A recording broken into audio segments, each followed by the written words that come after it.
আমাদের চ্যানেলে নতুন নতুন পর্ব গল্প পড়তে ও দেখতে চ্যানেলটি সাবস্ক্রাইব করে রাখুন। আমি মিম সবেমাত্র কলেজে ভর্তি হয়েছে আলহামদুলিল্লাহ।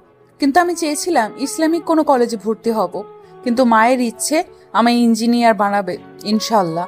আমি একটা মার্জিত পরিবারের মেয়ে, সেই সুবাদে ছোট থেকেই পর্দা মেনটেন করা হয় আলহামদুলিল্লাহ।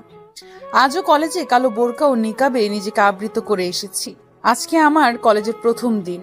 এখন ওরিয়েন্টেশন ক্লাসে বসে আছি। এখানে ছেলে মেয়ে আছে অনেক, কিন্তু আমার কেন জানি খুব খারাপ লাগছে ওদের দেখে, কারণ সবাই প্রায় আধুনিক জামা কাপড় পরা। সামনের দিকটায় স্যাররা কথা বলছে, কেউ আবার ছবি তোলা নিয়ে ব্যস্ত, আর আমি একদম সামনেই বসা। নিজেকে সেফ রাখতে খুব কষ্ট হচ্ছে এখন, কারণ চারদিকে ক্যামেরা বন্দি করা হচ্ছে সবাইকে। আস্তাগফিরুল্লাহ। এই কথা বলতে বলেন আমার কলেজের নাম বলতেই ভুলে গেছি। যাক, এখন বলছি, বরিশাল সরকারি পলিটেকনিক ইনস্টিটিউট। হঠাৎ একজন বলে উঠলো, আন্টি আপনি কার সাথে এসেছেন? আমি পেছনে ঘুরে একটু মুচকি হাসি দিয়ে বললাম, আসসালামু আলাইকুম রহমতুল্লাহ, আমার নাম আয়েশা সিদ্দিকা মিম। আপনার নাম কি? কয়েকজন বলে উঠলো ওয়ালাইকুম আসসালাম, আর ওই মেয়েটি বলল আমার নাম তাহা। ও, আমিও আপনাদের সহপাঠী, আমাকে মিম বলেই ডাকতে পারেন। আচ্ছা, আপনাদের অনুমতি থাকলে একটা কথা বলবো। যখন বললাম আমি তাদের সহপাঠী, তাদের চেহারাগুলো দেখার মতো হয়েছিল। কয়েকজন তো মুখ ভেঙচে দিল, আমি দেখেও না দেখার ভান করে নিকাবের মধ্যে মুচকি হাসি দিচ্ছিলাম। ও, তাহলে তো তুমি করেই বলতে পারি। আচ্ছা, বলো কি বলবে? সালামের জবাব একটু বড় করে দেওয়া সুন্নত, তাই কিছু মনে না করে সবাইকে সালামের উত্তর একটু বড় করে দেবে আশা করি। আচ্ছা ঠিক আছে। তাহা ঠিক আছে নয়, বলো ইনশাআল্লাহ। ইনশাআল্লাহ অর্থ আল্লাহ চাইলে, আর বাংলায় ঠিক আছে বলাতে কোনো লাভ নেই, কিন্তু আরবিতে ইনশাআল্লাহ বললে আল্লাহর উপর আস্থা রাখা বোঝায়। এতে আল্লাহ খুশি হয় এবং তোমারও সওয়াব হবে। আবার আরবি একটা হরফ উচ্চারণ করলে 10 নেই। সুবহানাল্লাহ, এখানে তো তুমি অনেকগুলো হরফ উচ্চারণ করবে, ভাবো তুমি কতগুলো নেকি লাভ করবে। সুবহানাল্লাহ, ইনশাআল্লাহ। আমি এত কিছু জানতাম না মিম, থ্যাংক ইউ আমায় এত সুন্দর করে বোঝানোর জন্য। তাহা এভাবে বলার কিছু নেই, সবাই সবকিছু জানবে এমন তো নয়। আর একটা কথা, থ্যাংক ইউ না বলে তুমি জাজাকাল্লাহ খায়রান বলতে পারো। আচ্ছা মিম, জাজাকিল্লাহ খায়রান মানে কি, আর এটা কেন বলবো? জাজাকিল্লাহ খায়রান মানে হলো আল্লাহ আপনাকে উত্তম প্রতিদান দান করুক। থ্যাংক ইউ এর পরিবর্তে আরবিতে এইভাবে বলে, মেয়েদেরকে জাজাকাল্লাহ খায়রান বলে আর ছেলেদের জাজাকাল্লাহ খায়রান বলে, একসাথে অনেকগুলো জাজাকুমুল্লাহ খায়রান বলে। থ্যাংক ইউ এর উত্তরে যেমন ওয়েলকাম বলে, তেমনি এর উত্তরে মেয়েদেরও ওয়া ইয়াক্কি ও ছেলেদের ওয়া ইয়াক্কা বলে। বুঝতে পারছো এবার? বুঝলাম, জাজাকিল্লাহ খায়রান। ওয়াইয়াক্কি। আচ্ছা মিম, আমি যে তোমায় আন্টি বলতাম, তুমি কি রাগ করছো? আরে না, আমি এসব শুনতে অভ্যস্ত। এরপর অনেক কথা বললাম, সবার সাথে পরিচিত হলাম। স্যার ম্যামদের সাথেও একটু একটু কথা হয়েছে, তবে কোনো ছেলেদের সাথে কথা বলিনি। এক পর্যায়ে ওরিয়েন্টেশন শেষ, বাসায় চলে আসলাম। আসসালামু আলাইকুম রহমতুল্লাহ। ওয়ালাইকুম আসসালাম ওয়া রাহমাতুল্লাহি ওয়া বারাকাতুহু। কেমন লাগলো নতুন কলেজ মা? আলহামদুলিল্লাহ ভালোই। নামাজের সময় হয়েছে, আমি গোসল করে নামাজ পড়ে আসি। আচ্ছাই, আমি খাবার রেডি করি, একসাথে খাবো সবাই। ইনশাআল্লাহ। আসলে এই ফাঁকে মিমের পরিবার সম্পর্কে জানি। মিমের বাবা নেই, ওর মা আর ওরা 3 ভাই বোনই বাসায় থাকে। 2 ভাই আর মিম। বড় ভাই আলিফ ইসলাম, তারপরে আয়েশা সিদ্দিকা মিম, তারপরে ছোট ভাই হামজা ইসলাম। কেউই এখন পর্যন্ত বিয়ে করেনি। বড় ভাই কমার্স হয়, বাবার রেখে যাওয়া ব্যবসার ভার কাজে নিয়েছে, আর ছোট ভাই হাফিজি পড়ে আলহামদুলিল্লাহ। ওদের পরিবারে অনেক মিলমি, সবাই বন্ধুর মতো। আলিফ হামজা খেতে আয় তোরা। ও মিম আসছিস, ওদের ডেকে আনতো মা। আচ্ছা যাচ্ছি। ভাইয়া আসবো? হ্যাঁ আয়। কলেজে কেমন লাগলো বুড়ি? মিমকে আমি ভালোবেসে বুড়ি বলি ডাকে। আলহামদুলিল্লাহ ভালোই, তবে মানিয়ে নিতে একটু কষ্ট হবে। ইনশাল্লাহ সেটাও পারবো। আলহামদুলিল্লাহ ভালোই হলো। ভাইয়া, মা খেতে রাখছে, চলো। আচ্ছা আসি, তুই হামজাকে নিয়ে নিচে যা। আচ্ছা তাড়াতাড়ি আসো। বলে মিম চলে আসলো তার আদরের ছোট ভাই হামজার কাছে।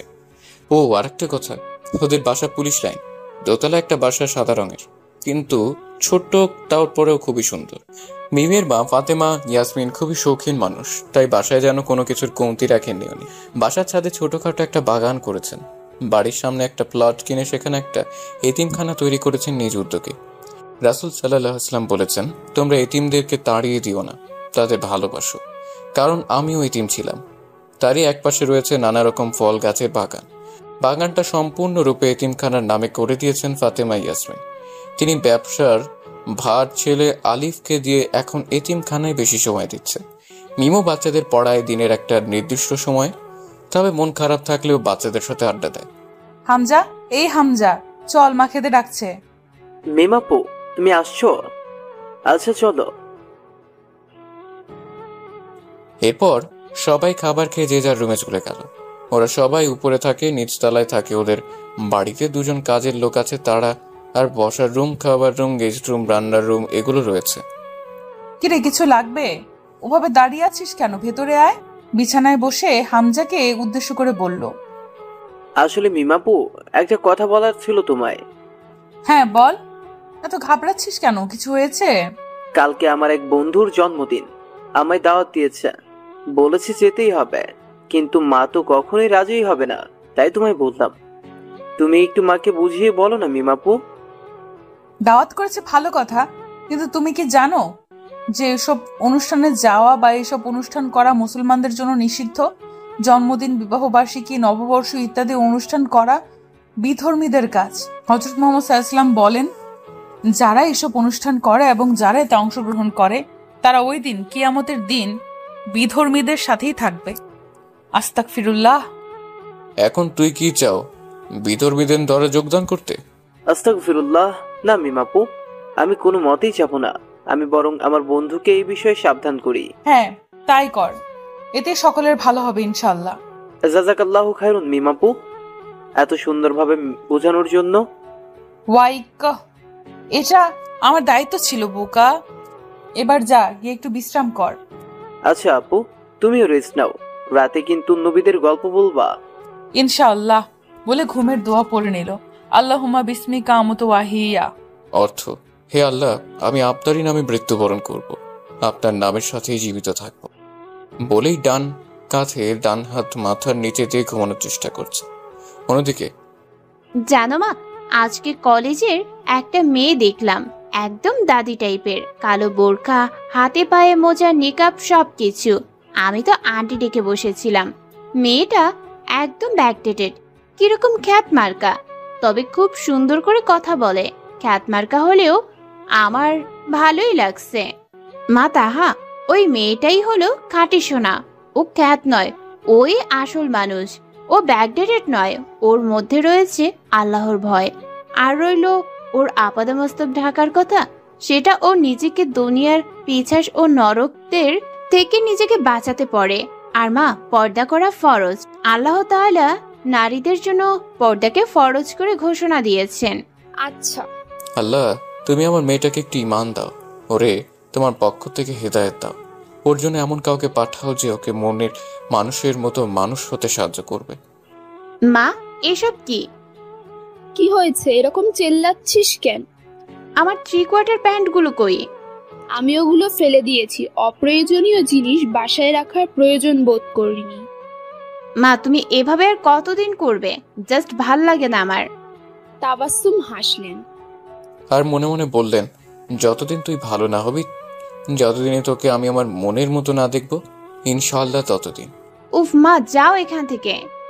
এভাবে কেটে গেল দিনটা। পরের দিন সকালে, আসসালামু আলাইকুম মা, কখন এলে? আর ওখানে দাঁড়িয়ে আছো কেন? আমায় ডাক দিতা, কিছু বলবা মা? ওয়ালাইকুম আসসালাম ওয়া রাহমাতুল্লাহ। এত উত্তেজিত হচ্ছিস কেন? আমি এমনি আসছি, আর তোর কোরআন তেলাওয়াত শুনতেছিলাম এখানে দাঁড়িয়ে, তাই ডাকিনি। মাশাআল্লাহ। মা, আল্লাহ তোর ইলমে তারাক্কি দান করুক, আমিন। সুম্মা আমিন। আচ্ছা মা, আজকে আমার 8টায় ক্লাস শুরু হবে। আমি এক্ষুনি একটু আনন্দালয়ে যেতে চাই, তোমার অনুমতি থাকলে। ওদের এতিমখানার নাম আনন্দালয়। আচ্ছা মা, যা, এতে আমার আপত্তি থাকবে কেন? শুধু একটু তাড়াতাড়ি ফিরে আসিস। আচ্ছা মা, উহিব্বুকুম ফিল্লাহ। সাবধানে যাস। ফিয়ামানিল্লাহ। আল্লাহ হাফেজ। আসসালামু আলাইকুম ওয়া রাহমাতুল্লাহ। আসসালামু আলাইকুম ওয়া রাহমাতুল্লাহি ওয়া বারাকাতুহু। আসসালামু আলাইকুম মিম আপু। ওয়ালাইকুম আসসালাম ওয়া রাহমাতুল্লাহ। কেমন আছো সবাই? আলহামদুলিল্লাহ ভালো, তুমি? আলহামদুলিল্লাহ আল্লাহ কুল্লি হাল। বাচ্চাদের বয়স প্রায় 7, 8, 9, 10 বছরের। সবাই ছোটরাও আছে, তবে এই রুমে নেই এখন। ওদের মধ্যে থেকে একটা বাচ্চা বলে উঠল, মিম আপু, আলহামদুলিল্লাহর পর আল্লাহ কুল্লি হার কেন বললে? খুব ভালো প্রশ্ন করেছো আপু। শোনো তাহলে, আলহামদুলিল্লাহ বলি আমরা কৃতজ্ঞতা প্রকাশে। আর আলা কুল্লি হাল অর্থ হচ্ছে যে হাল অবস্থায় আছি, অর্থাৎ যে অবস্থায় আছি তার জন্য কৃতজ্ঞতা প্রকাশ করছি। বুঝতে পেরেছো এবার? হুম। আলহামদুলিল্লাহ। আজকে আমরা 5 ওয়াক্ত নামাজের উপকারিতা সম্পর্কে জানবো ইনশাআল্লাহ। তোমরা প্রস্তুত তো? জি ইনশাল্লাহ। আচ্ছা, খুব মনোযোগ সহকারে শোনো তাহলে। ছোট বোনেরা, কোরআন ও হাদিসের কিছু কথা বলছি শোনো। সমস্ত পৃথিবীর জন্য মোহাম্মদ সাল্লাল্লাহু আলাইহি সাল্লামকে আল্লাহ রাব্বুল আলামিন রহমত হিসেবে পাঠিয়েছেন। আল্লাহ মানুষকে সৃষ্টি করে সঠিক পথের সন্ধান দিয়েছেন। সবর ও নামাজের দ্বারা আল্লাহর সাহায্য প্রার্থনা করব আমরা। আল্লাহ তার বান্দার উপর নামাজ ফরজ করেছে, আবার কিয়ামতের দিন সর্বপ্রথম নামাজের হিসেব নেবে।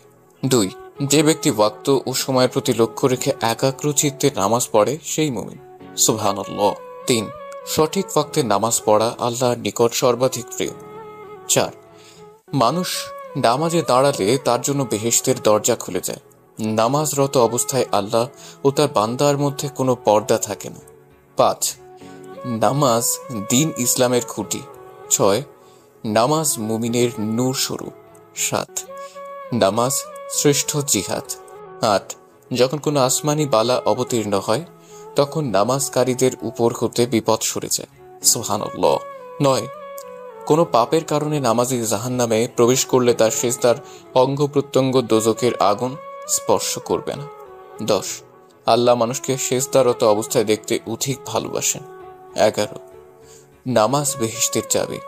12, দেহের জন্য যেমন মস্তক, দিনের জন্য তেমন নামাজ। 13, নামাজ আল্লাহর সন্তুষ্টির কারণ। উহা হতে মারি ফাতির নূর পয়দা হয়, দোয়া কবুল হয়, রিজিকে বরকত হয় এবং নামাজ ইমানের মূল। 14, সেজদারত অবস্থায় আল্লাহর নৈকট্য সর্বাপেক্ষা বেশি লাভ হয়। 15, যে ওযুর সাথে রুকু সেজদা সঠিকভাবে আদায় করে, গুরুত্ব সহকারে 5 ওয়াক্ত নামাজ পড়ে, তার জন্য জান্নাত ওয়াজিব, দোজখ হারাম। বুঝতে পারছো সবাই? জি মিম আপু। সুবহানাল্লাহ। তাহলে আজ থেকে কারণ নামাজের প্রতি অনীহা আসবে না মিম আপু, ইনশাল্লাহ।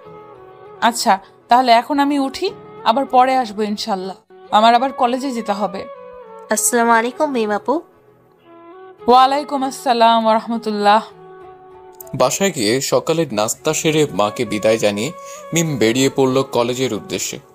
বাসা থেকে কলেজ বেশি দূরে না, ওর আবার হাঁটতে খুব ভালো লাগে, তাই বেশি সময় হেঁটেই যায়।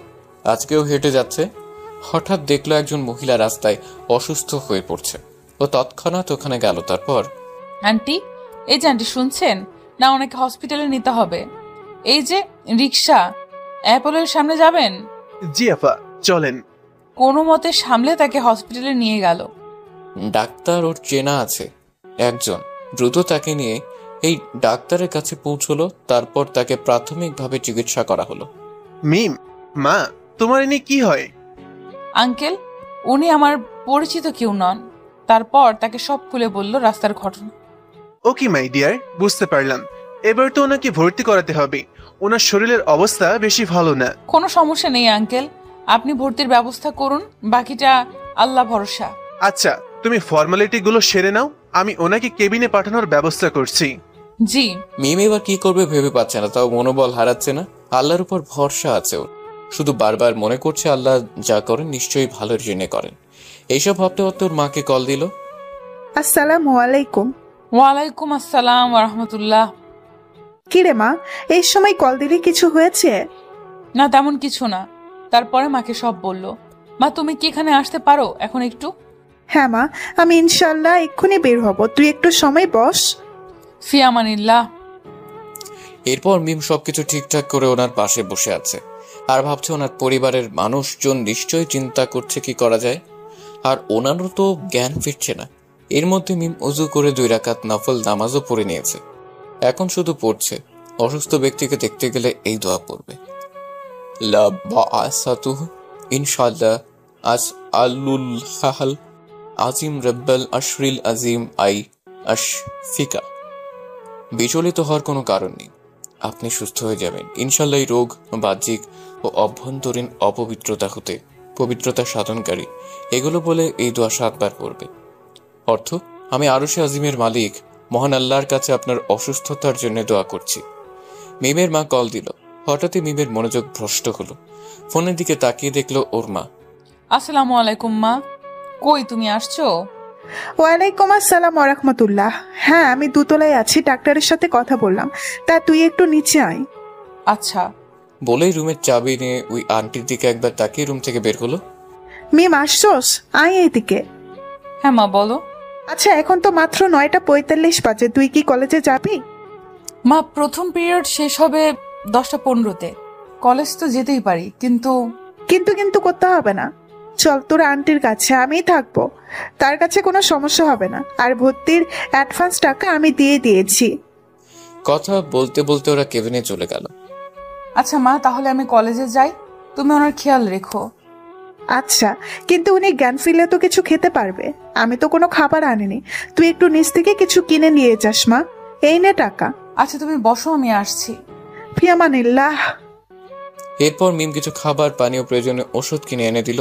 এরপরে মায়ের থেকে বিদায় নিয়ে কলেজের উদ্দেশ্যে রওনা দিল। মাকে বলে গেল সাবধানে থাকতে আর ওনার জ্ঞান ফিরলে তার পরিবারের লোকদের সাথে যোগাযোগ করতে। এরপর চলে এলো কলেজ একটা রিক্সা নিয়ে। রিক্সায় বসে রুটিন থেকে রুম নম্বর দেখে নিল, কিন্তু এটা কোথায় বুঝতে পারল না। আর হাতেও সময় নেই, তাই সিদ্ধান্ত নিলেই কাউকে জিজ্ঞেস করবে। ভাবতে ভাবতে কলেজ চলে এলো। রিক্সাওয়ালাকে ভাড়া চুকিয়ে এদিকে ওদিকে চোখ বুলিয়ে নিল। তারপর একটা মেয়েকে সালাম দিয়ে জিজ্ঞেস করলো, EMT 2 কত নম্বর রুম? এরপর মেয়েটি বলে দিল কম্পিউটার ভবনের 3 তলায়। শুনে মেয়েটিকে জাযাকাল্লাহু খায়রান বলেই ক্লাসে চলে এলো। আসসালামু আলাইকুম, মে আই কামিং স্যার? ওয়ালাইকুম আসসালাম। ইয়াস কাম। দেরি করে আসার কারণ কি মিম? মিমের এক চাচু এই কলেজের টিচার, সেই সুবাদে মিমকে প্রায় অনেক টিচার্সই চেনেন। আফওয়ান স্যার, একটু সমস্যার কারণে দেরি হয়েছে। ইটস ওকে, যাও গিয়ে জায়গায় বসো। মিমকে দেখে প্রায় পুরো ক্লাসে অবাক, সেদিকে মিমের কোনো খেয়াল নেই।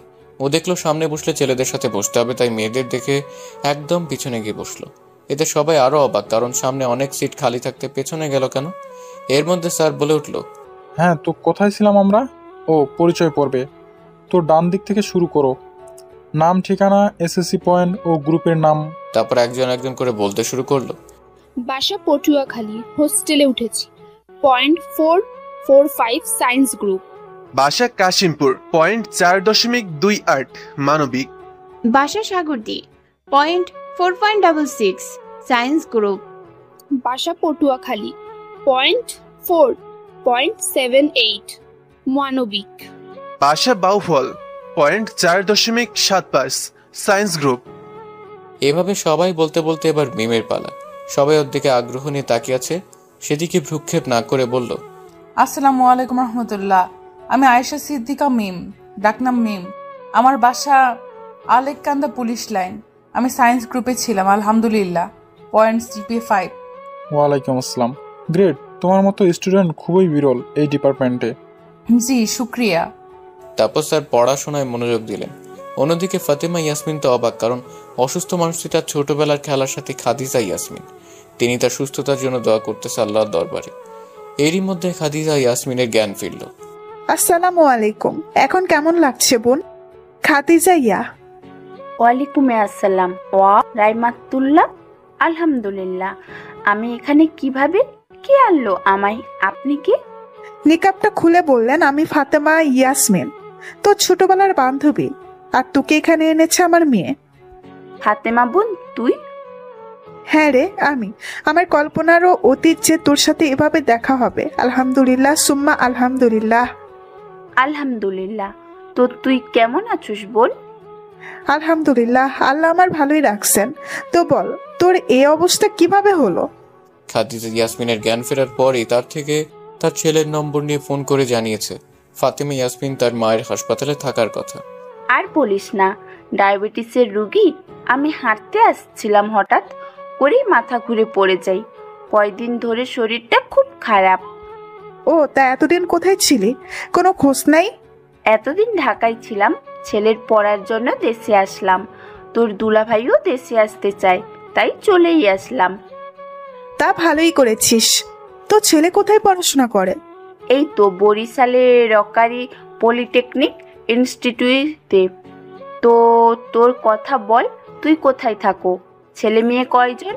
ও ওখানে তো আমার মেয়েও পড়ে। আমি পুলিশ লাইনেই থাকি। 2 ছেলে 1 মেয়ে, আলহামদুলিল্লাহ। আমার তাদের কথার মধ্যে খাদিজা ইয়াসমিনের ছেলে তাকে কল দিল।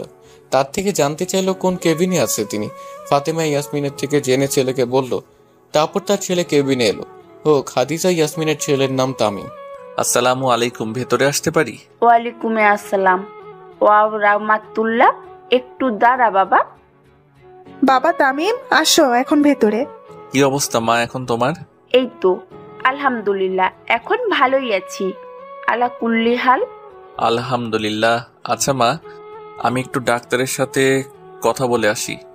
ঠিক আছে, যাও বাবা। এই ওষুধগুলো আনতে বলছে, তুমি একটু নিয়ে এসো বাবা। জি আন্টি, অবশ্যই। আপনি মায়ের কাছে থাকুন। অন্যদিকে মিমের চলতি ক্লাস শেষ হওয়ার পরেই তাহা ওর কাছে এলো কথা বলতে। কারণ কাল থেকে তাহা মিমের কথা অনেক ভাবিয়েছে ওকে, তাই আজ অনেক কিছু জানতে চায় তাহা। তাই আসসালামু আলাইকুম মিম, তোমার সাথে আমার কিছু কথা ছিল। ওয়ালাইকুম সালাম ওয়া রাহমাতুল্লাহ। হ্যাঁ অবশ্যই শুনবো, বলো বোন। এখানে নয়, চলো বাহিরে গিয়ে বসি একটু প্লিজ। আচ্ছা চলো তাহলে। শোনো, তোমার থেকে আমার কিছু জানার আছে। যদি রাগ না করো তাহলে বলবো আমি। রাগ করব কেন? তোমার যা ইচ্ছা জানতে চাইতে পারো, ইনশাল্লাহ আমি উত্তর দেওয়ার চেষ্টা করব। তুমি খুব ভালো মিম, আমরা কি ফ্রেন্ড হতে পারি? কি যে বলো না, আমরা তো এমনিতেই ফ্রেন্ড। শোন তাহা, প্রথম এমন কাউকে ফ্রেন্ড বানাও যার উপস্থিতি তোমায় আল্লাহর কথা মনে করিয়ে দেয়। দ্বিতীয়ত এমন কাউকে ফ্রেন্ড বানাও যার কার্যক্রম তোমাকে আল্লাহর ভয় যোগায়। তৃতীয়ত এমন কাউকে ফ্রেন্ড বানাও যার থেকে ক্ষমা করা শেখা যায়। এমন কাউকে ফ্রেন্ড বানাও যে শুধু দুনিয়ায় নয় জান্নাতেও ফ্রেন্ড হয়। এমন কাউকে ফ্রেন্ড বানাও যার থেকে সুন্নাহ অনুসারে জীবন গড়া যায়। যার মধ্যে এইসব গুণ থাকবে সেই একমাত্র কারোর বন্ধু হবার যোগ্য। এবার বিবেচনা করে দেখো বোন। একটা দীর্ঘশ্বাস ছেড়ে অবলার মতো মিমের দিকে তাকিয়ে রইল। আচ্ছা তাহলে আজ উঠি, আমার অনেক কাজ রয়েছে আজ বোন। ওদের কথা শেষ হতে না হতে একজন বলল, ওই তাহা ভূতের সাথে কাজ কি তোর, এদিকে আয় আড্ডাতেই। ওর নাম রহমান। আর একজন বলল, খালাম্মার সাথে তোর মতো স্মার্ট মেয়েকে মানায় না। আরে ভাই, কে এই পর্দাবতী যে কাউকে পাত্তাই দেয় না? যত সব খ্যাত যে আসে কলেজে, এখানে না এসে গোয়াল ঘরে এদের ভালো মানাবে বলে সবাই হে হে করে হেসে দিল। এটা ছিল তাসফিক। হঠাৎই তাহা তাসফিকের গালে দিল থাপ্পড় বসিয়ে। একটা কথাও বলবি না মিমের ব্যাপারে। আর আমি কি করব না করব তোর থেকে শিখবো নাকি? যত সব ফাউল। তাহা হচ্ছে কি সব বলেই ওকে টেনে নিয়ে এলো ওদের থেকে। তারপর ওই ছেলেদের কাছে সালাম দিয়ে ক্ষমা চেয়ে নিয়েছে, কিন্তু বাড়তি কথা বলেনি। ছেলেগুলো রীতিমতো অবাক হয়ে ওর যাওয়ার পথেই তাকিয়ে আছে। কি সমস্যা তোমার? নিজে তো কিছুই বলছই না, আর আমাকেও বাধা দিচ্ছ কেন? ক্ষমা মহত্বের লক্ষণ। আল্লাহ ক্ষমাকারীকে ভালোবাসেন। আর ওনারা ছেলে মানুষ, ওনাদের সাথে কথা বলা মানে ফিতনা সৃষ্টি করা। কি দরকার এইসব করে শুধু শুধু পাপ কামানোর? আচ্ছা মিম, তুমি এত ভালো কেন? কি সুন্দর করে কথা বলো, অথচ সবাই তোমাকে কত খারাপ খারাপ কথা বলে, আর তুমি কাউকে কিছুই বলো না। আমি ভালো হওয়ার চেষ্টা করি, কাউকে ভালো করার মালিক তো একমাত্র আল্লাহ। আচ্ছা, যা বলতে তোমায় এখানে আনলাম শোনো। আমার আম্মু আমায় অনেক বোঝায় পর্দা সম্পর্কে, তারপর অনেক অনেক কথা বলে, কিন্তু আমিও চাই ভালো হয়ে যেতে, কিন্তু পারি না। তুমি কি আমায় কোনো উপদেশ দিতে পারো? আমি খুবই চিন্তিত আছি বোন, প্লিজ আমাকে বাঁচাও। আমি কাল রাতে অনেক খারাপ স্বপ্নে দেখেছি, প্লিজ হেল্প মি মিম। কথা বলতে বলতে তাহা কান্নায় ভেঙে পড়ে, কারণ কাল রাতেও জাহান্নামের কিছু আলামত স্বপ্নে দেখেছে। আলহামদুলিল্লাহ, আল্লাহ তোমার ভেতরে তার ভালোবাসার ভিত জাগিয়ে দিয়েছে। দেখো তাহা, আমি তোমায় কিছু কথা বলি, মন দিয়ে শোনো। আর কান্না বন্ধ করো। এভাবে কেঁদে লাভ নেই। সিজদায় বসে কেঁদে আল্লাহ তার বান্দার চোখের পানি অনেক পছন্দ করেন। হ্যাঁ বলো। ভালো হতে চাচ্ছ কিন্তু পারছো না, তাহলে এই নিয়মগুলো দেখতে পারো। 1. প্রথমে নামাজ পড়ার অভ্যেসটা করতে হবে। ঠিক টাইম মতো নামাজ পড়তে পারলে সবচেয়ে ভালো হয়। ফজরের নামাজের জন্য নামাজের সময়সূচি দেখে অ্যালার্ম দিতে পারো। সেক্ষেত্রে নামাজের সময়সূচি নামে একটা অ্যাপস নামাতে পারো। তাতে অনেক দোয়া ও সূরা থেকে নিজে শিখে নিতে পারবে। নয়তো সূরার জন্য কোরআন শরীফের অ্যাপস নামাতে পারো। সেক্ষেত্রে যাতে বাংলা অর্থ দেওয়া আছে সেগুলো দেখে নামালে ভালো হবে। অর্থ শেখা হবে, এতে মনের অনেক পরিবর্তন হয়। যেহেতু মেয়েদের একটানা 41 দিন পড়া যায় না, তাই একটানা 3 মাস পড়বে। কোনো গাফিলতি না করে, তাহলে দেখবে আর নামাজ ছাড়তে ইচ্ছে হবে না। পবিত্রতা অর্জনের দিক কড়া নজর রাখতে হবে, যাতে নামাজ বিফলে না যায়। নামাজ পড়ে আল্লাহর কাছে বেশি বেশি হিদায়াত চাইতে হবে। ভালো কাজ করার তৌফিক চাইতে হবে। 2. ফোনের যত গান, নাটক, সিনেমা ডিলিট করে দিবে। তার পরিবর্তে গজল, ওয়াজ শুনবে। ইসলামিক ভিডিও দেখতে পারো। গান যেমন শুনতে তেমন গজল শুনবে। এতে করে আল্লাহর দিকে মন আসবে, পরকালের কথা মনে পড়বে। 3. সব ছেলেদের সাথে কথা বলা বন্ধ করতে হবে। জরুরি প্রয়োজন ছাড়া আত্মীয়দের মধ্যে পুরুষদের সাথেও কথা বলবে না। এই জন্য সবচেয়ে ভালো হয় নতুন করে আইডি খোলা। সেখানে শুধু দিনই বোনদের অ্যাড করবে, যাতে আইডিতে ফালতু পোস্ট না আসে। যেহেতু দিনের পথে নতুন, তাই অন্যদের অ্যাড না দেওয়াই ভালো। দিনই গ্রুপগুলোতে জয়েন দিবে। ফেসবুকে এসে তুমি বোরিং ফিল করতে পারো, কারণ তখন দেখবে কেউ তেমন কথা বলতে চাইবে না, ফেক আইডি ভেবে। আর এর জন্য দিনই বোনদের পোস্টে গ্রুপের পোস্ট পড়তে পারো, লাইক কমেন্ট করতে পারো, আর নিজেও পোস্ট করবে, তখন আর খারাপ লাগবে না। কয়েক মাস ছেলেদের সাথে কথা না বললে আর কথা বলতে ইচ্ছে করবে না। 4. শুরুতেই যদি একদম খাস পর্দা না করতে পারো, তবে বেশি ঘরের মধ্যে থাকার চেষ্টা করবে। কাজ ছাড়া অযথা ঘর থেকে বের হবে না, আর বাইরে বের হলে বোরকা পরে যত সম্ভব ঢেকে বের হবে। 5. ভালো কাজ করার আগে ভাববে এটা করতে পারলে আল্লাহ খুশি হবে। সর্বদা আল্লাহকে স্মরণ করবে, আল্লাহকে ভয় করবে। কবরে গেলে আমার কি হবে, কি কাজ করলে আমি জাহান্নামের কঠিন আযাব থেকে বাঁচতে পারি, এগুলো ভাববে সবসময়। ভাবার চেষ্টা করবে। যদি সম্ভব হয় মাঝে মাঝে কবরের কাছে গিয়ে ভাবতে পারো, যদি আমি অন্ধকার কবরে থাকি কি হবে আমার। 6.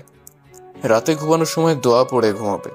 যেমন ঘুমের দোয়া, আয়াতুল কুরসি, বাকারার শেষ 2 আয়াত, সূরা ইখলাস, ফালাক, কাফিরুন, এগুলো খুবই ফজিলতপূর্ণ। শুইলেই অনেকের ঘুম আসে না, এর জন্য বিভিন্ন সূরা পড়তে পারো, যেগুলো মুখস্থ আছে বা অ্যাপস থেকে দেখে আর জিকির করবে চোখ বন্ধ করে, ইনশাআল্লাহ ঘুম আসবে। 7. বেশি বেশি ইস্তেগফার করবে। সবকিছুতে আল্লাহর উপর ভরসা করবে। বিপদে ধৈর্য ধরার চেষ্টা করবে। আল্লাহ যা করেন ভালোর জন্য করেন, এটা সর্বদা মনে রাখবে। মনের যত কথা, দোয়া সব আল্লাহকে বলবে। যাওয়া চাওয়ার তার কাছে চাইবে। আল্লাহর পথে ফিরে এসো, দেখবে সবকিছুতে সুখ খুঁজে পাবে। এটা ভাববে আমি ভালো কাজ করলে তার প্রতিদান পাবো ইনশাআল্লাহ, হয়তো দুনিয়ায় নয়তো আখিরাতে। মিমের কথা শেষ হতেই তাহা বলল, আচ্ছা মিম, থ্যাংক ইউ, বাট পবিত্রতা অর্জনের বিষয়টা বুঝলাম না ঠিক। পবিত্রতা অর্জন বলতে পাক পবিত্র থাকাকে বোঝায়। এবার বিস্তারিত বলছি শোনো। পবিত্রতা ইমানের অঙ্গ। আমাদের সবারই প্রতি মাসে হায়েজ বা পিরিয়ড হয়। এর মধ্যে আমাদের ফরজ গোসল করা উচিত। এরপরে ফরজ গোসল ঠিক মতো না হলে আমাদের সকল ইবাদতই বৃথা যাবে। এখন বলছি ফরজ গোসল সম্পর্কে শোনো। যেসব কারণে গোসল ফরজ হয়, স্বপ্নদোষ বা উত্তেজনা বশত বীর্যপাত হলে, সহবাসে বীর্যপাত হোক আর নাই হোক, মেয়েদের হায়েজ, নিফাস শেষ হলে। গোসলের ফরজ 3টি। গড়গড়া সহ কুলি করা, যাতে পানি গলার হাড় পর্যন্ত পৌঁছে। হাতে পানি নিয়ে নাকের নরম হাড় পর্যন্ত পানি পৌঁছানো। সমস্ত শরীর উত্তম রূপে ধৌত করা। ফরজ গোসলের সঠিক নিয়ম: গোসলের নিয়ত করা, বিসমিল্লাহ বলে গোসল শুরু করা, 2 হাত কবজি পর্যন্ত ধোয়া। বুখারী 248। পানি ঢেলে বাম হাত দিয়ে লজ্জাস্থান পরিষ্কার করা। বুখারী 257। বাম হাতটি ভালোভাবে ঘষে ধুয়ে নেওয়া। বুখারী 266। নামাজের ওযুর মতো ভালোভাবে পূর্ণরূপে ওযু করা। এক্ষেত্রে শুধু পা দুটো বাকি রাখলেও চলবে, যা গোসলের শেষে ধুয়ে ফেলতে হবে। বুখারী 257, 259, 265। মাথায় পানি ঢেলে চুলের গোড়া ভালোভাবে আঙ্গুল দিয়ে ভিজানো। বুখারী 258। পুরো শরীরে পানি ঢালা, প্রথমে ডানে 3 বার, পরে বামে 3 বার, শেষে মাথার উপর 3 বার। বুখারী 168। যেন শরীরের কোনো অংশ বা কোনো লোমও শুকনো না থাকে। পুরুষের দাড়ি ও মাথার চুল এবং মহিলাদের চুল ভালোভাবে ভিজতে হবে। নাভি, বগল ও অন্যান্য কুচকানো জায়গায় অবশ্যই পানি ঢালতে হবে। গোসলের জায়গা থেকে একটু সরে গিয়ে 2 পা ধোয়া। বুখারি 257। এটাই হচ্ছে গোসলের পরিপূর্ণ পদ্ধতি। উল্লেখ্য, এভাবে গোসল করলে এরপরে নামাজ পড়তে চাইলে আলাদা করে অজু করতে হবে না, যদি না গোসল করার সময় অজু ভঙ্গের কোনো কারণ ঘটে থাকে। গোসলের পরে কাপড় চেঞ্জ করলে বা হাঁটুর উপরে কাপড় উঠে গেলে অজু ভাঙবে না, এটা অজু ভঙ্গের কারণ না। আল্লাহ আমাদের সঠিকভাবে ফরজ গোসল করার এই জ্ঞান সকলের কাছে পৌঁছে দেওয়ার তৌফিক দান করুন। আমিন। আমিন। বুঝতে পেরেছো এবার? বুঝতে পারছি, কিন্তু আমি এগুলো জানতাম না। তার মানে আমার এতদিনের ইবাদত কিছুই হয়নি। বলে আবার কেঁদে ফেললো তাহার। এবার ফুপিয়ে ফুপিয়ে কেঁদেই যাচ্ছে। তওবা করে ফিরে আসলে পূর্বের গোনাগুলো আল্লাহ তাআলা নেকি দ্বারা পরিপূর্ণ করে দেন। সূরা ফুরকান 70। কেঁদো না বোন, তুমি তো না জেনে করেছো, এখন থেকে আর করবে না ইনশাল্লাহ। আর আল্লাহর কাছে ক্ষমা চাও, তিনি নিশ্চয়ই ক্ষমা করবেন। ইনশাল্লাহ আর হবে না। তাহলে আজ চলি, আজকে আর ক্লাস হবে না, আর আমারও একটু তাড়া আছে। তুমিও চলে যাও বোন, বাসায় গিয়ে ফ্রেশ হয়ে সালাত আদায় করতে ভুলো না বোন। আচ্ছা যাও, আমিও যাব এখন, ইনশাল্লাহ ভুলবো না। আসসালামু আলাইকুম রহমতুল্লাহ। ওয়ালাইকুম আসসালাম ওয়া রাহমাতুল্লাহ। আল্লাহ হাফেজ। আলবিদা। এরপর মিম কলেজ থেকে বের হয়ে কিছু A4 সাইজের কাগজ নিল। তারপর 2টা ড্রয়িং সিট নিয়ে হেঁটে মেইন গেটের দিকে যাচ্ছে। তখনই মনে পড়লো ক্লিনিকে রাখা ওই আন্টি আর ওর মায়ের কথা। অমনি ব্যাগ থেকে ফোন বের করে ওর মাকে কল দিল। আসসালামু আলাইকুম মা, ওখানকার অবস্থা কি? ওনার জ্ঞান ফিরেছে? ওয়ালাইকুম আসসালাম রাহমাতুল্লাহ। এখানকার অবস্থা আলহামদুলিল্লাহ ভালোই। হ্যাঁ, জ্ঞান ফিরেছে। আর একটা খুশির সংবাদ আছে। তারপর মিমকে ফাতেমা ইয়াসমিন সব বলল। খাদিজা ইয়াসমিনের ব্যাপারে এও বললেন যে তিনি মহাখুশি ছোটবেলার বান্ধবীকে পেয়ে। আলহামদুলিল্লাহ, আল্লাহ যা করেন ভালোর জন্যই করেন। আর শোন মা, তুই তাড়াতাড়ি সালাত আদায় করে খাবার খেয়ে চলে আয়। ওই খাদিজার বাড়ি থেকে খাবার আনতে বারণ করেছি আমি। জি ইনশাআল্লাহ। মায়ের সাথে কথা শেষ করে মিম বাসায় এসে গোসল করে সালাত আদায় করে খাবার খেয়ে ভাইদের খাইয়ে মায়ের কথা মতো ছোট ভাইকে সাথে নিয়ে খাবার নিয়ে ক্লিনিকের উদ্দেশ্যে রওনা দিল। যাওয়ার সময় একবার আনন্দালয়ের টিচার্সদের সাথে কথা বলে নিল। তারপর রিক্সা নিয়ে সোজা ক্লিনিকের সামনে এসে নামলো। এরপর লিফটের সামনে দাঁড়িয়ে অপেক্ষা করছে। হঠাৎ একজন ছেলের সাথে ধাক্কা খেতে খেতে খেলো না, কারণ ছেলেটা পড়ে যাচ্ছিল। দেখতে পেয়েও দ্রুত সরে যায়। আর রিসেপশনে থাকা একটা কাঁচের টুকরায় লেগে ওর হাতের মোজা সহ হাতের কিছুটা অংশ কেটে যায়। তখনই ছেলেটা কোনো মতে নিজেকে সামলে বলে উঠল, আর একটা কথা, ছেলেটা হলো তামিম। আসসালামু আলাইকুম। আফওয়ান, আমি বুঝতে পারিনি এখানে পানি আছে, আর পানিতে এভাবে পা পিছলে পড়ে যাব। আপনার হাত কেটে গেছে, চলুন ওখান থেকে মেডিসিন লাগিয়ে নেবেন। আসসালামু আলাইকুম রহমতুল্লাহ। আমার কোনো দোষ নেই, এখানে আল্লাহই উত্তম ফয়সালাকারী, জাযাকাল্লাহ খায়রান। বলেই মিম লিফটে উঠে পড়ল। আর এতক্ষণ যা হলো তা মাত্র কয়েক সেকেন্ডের মধ্যে হলো। মিমের হাত অনেকটা কেটে যাওয়ায় ও ডান হাতে বাম হাতটা ধরে রেখেছে। ইন্নালিল্লাহ, এটা কি হলো? আর মেয়েটা আমায় কিছু না বলে আরও আমার ভালো চেয়ে গেল আল্লাহর কাছে। আজব তো। যাই হোক, আল্লাহ মালুম কে এই পর্দাবতী। এরই মধ্যে মিমকে হামজা বলল, আপু হাত তো অনেক কেটেছে, ওষুধ লাগাতে হবে যে। মিম এতক্ষণ খেয়ালই করেন যে ওর হাত এতটা কেটেছে। ও ভাবছে হয়তো সামান্য কেটেছে। মিম হামজাকে বলল, সমস্যা নেই, মায়ের কাছে ব্যান্ডেজ আছে। তারপর হামজা ও মিম কেবিনের সামনে এসে দরজায় নক করলো। ওর মা দরজা খুলে দিল। আসসালামু আলাইকুম মা। ওয়ালাইকুম আসসালাম রাহমাতুল্লাহ। ভেতরে আয় তোরা। হ্যাঁ মা, আসছে। বলে ওরা ভেতরে এলো। হামজা আসবে এজন্য খাদিজা ইয়াসমিনের বেডের কাছে পর্দাবৃত করা ছিল। ইন্নালিল্লাহ, মিম তোর হাত কাটলো কিভাবে? এদিকে আয়, রক্ত পড়ছে তো। মা, এত হাইপার হওয়ার কিছু হয়নি আলহামদুলিল্লাহ, একটু কাটছে, বেশি না। ওষুধ আছে তোমার কাছে? থাকলে দাও। আয়। ফাতেমা ইয়াসমিন মিমের হাতে ভালোভাবে ওষুধ লাগিয়ে দিতে দিতে মিম তাকে কিছুক্ষণ আগে হাত কাটা সহ সম্পূর্ণ ঘটনা খুলে বলল। এর মধ্যে খাদিজা ইয়াসমিন ফাতেমা ইয়াসমিনকে ডেকে বলল, কি রে ফাতেমা, তোর মেয়ে এসেছে নাকি? তা এদিকে নিয়ে আয়। হ্যাঁ এসেছে, তুই তো ঘুমেছিলি তাই ডাকিনি। আসসালামু আলাইকুম আন্টি। ওয়ালাইকুম আসসালাম। তা কেমন আছো মা? আলহামদুলিল্লাহ আন্টি, আলা কুল্লি হাল। আপনার শরীরের অবস্থা কি এখন? আলহামদুলিল্লাহ। আজকে তুমি না থাকলে যে কি অবস্থা হতো আল্লাহ মালুম। আন্টি এভাবে বলতে নেই, আমি না থাকলে নিশ্চয়ই আল্লাহ আপনার জন্য কাউকে না কাউকে ইনশাল্লাহ অবশ্যই পাঠাতেন। আর আল্লাহ না চাইলে আমি আপনার কাছে যেতাম না, তাই আল্লাহ শুকরিয়া জ্ঞাপন করা উচিত। শুকুর, আলহামদুলিল্লাহ। আল্লাহ তোমার জ্ঞান আরো বৃদ্ধি করে দিক মা। মাশাআল্লাহ, তোর মেয়ে ফাতেমা। সে কি রে, আমার মেয়ে তোর মেয়ে নয় বুঝি? ও শুধু আমার না, তোরও মেয়ে আজ থেকে। আলহামদুলিল্লাহ, এরকম মেয়ের মা হতে পারা যে বিরল ব্যাপার। তা ওর হাতে কি হয়েছে? আসার সময় কেটেছে একটু। ইন্নাল্লাহ, তোদের কষ্ট দিচ্ছি আমি। আস্তাগফিরুল্লাহ। আরে তুই কষ্ট দেওয়ার কে? আর এভাবে বলবি না, এতে আল্লাহ অসন্তুষ্ট হয়। আল্লাহ যা করেন নিশ্চয়ই ভালোর জন্যই করেন। আচ্ছা, আর বলবো না। হামজা বাবা, এদিকে আয়। জি মা। খাতিজা, এই আমার ছোট ছেলে হামজা। আসসালামু আলাইকুম। ওয়ালাইকুম আসসালাম। মাশাআল্লাহ। আচ্ছা তামিম, এখন ওষুধ নিয়ে আসছে না কেন? খাবারগুলো ঠান্ডা হয়ে যাচ্ছে। ও সালাত আদায় করে তারপর ওষুধ নিয়ে আসবে বলেছে। আর তুই কি সালাত আদায় করেছিস? হ্যাঁ আলহামদুলিল্লাহ, তুই তখন ঘুমিয়েছিলি। ওহ, তাহলে এখন আমার সালাত আদায়ের ব্যবস্থা করে দে, একটু কষ্ট করে। ইনশাল্লাহ, বস। তারপর ফাতেমা ইয়াসমিন খাদিজা ইয়াসমিনকে সালাত আদায়ের ব্যবস্থা করে দিল। খাদিজা ইয়াসমিনের সালাত আদায় শেষে ফাতেমা ইয়াসমিনকে বলল, আচ্ছা ফাতেমা, প্রতিদিনের জিকিরে আমি কি কি রাখতে পারি? প্রথম প্রশ্ন করেছিস বোন। আচ্ছা বলছিস, শোন। আমরা অনেকেই জানি না প্রতিদিন আমাদের কি কি আমল করা উচিত। আসুন কিছুটা জেনে নেই। প্রতিদিনের জিকির: 1. সুবহানাল্লাহ 100 বার, 2.